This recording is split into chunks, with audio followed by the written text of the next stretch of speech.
Are you tired of the same YouTube recommendations? Stop scrolling aimlessly and start seeing the videos you actually care about.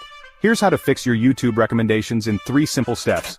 If you're tired of YouTube thinking you're into videos of dancing cats when you're really all about tech reviews or cooking tutorials, then listen up. First, let's clear out the old junk.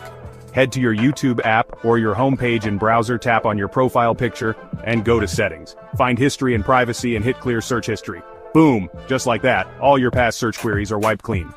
Next, we're giving your watch history a fresh start too. Still in History and Privacy, tap on Clear Watch History. Now YouTube won't use those old, irrelevant videos to suggest new content. Sweet, right? Finally, this last step is like saying, no YouTube, I don't want to see this ever again.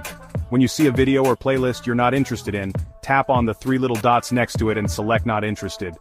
YouTube will stop recommending that type of content. By doing these 3 simple steps, you're training YouTube to serve you the content you actually like.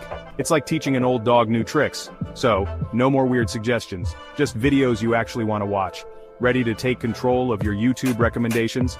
Give these steps a try and transform your feed. Your future self will thank you. Thanks for watching, and don't forget to hit that like button if you found this helpful. Subscribe for more tips and tricks. Catch you later.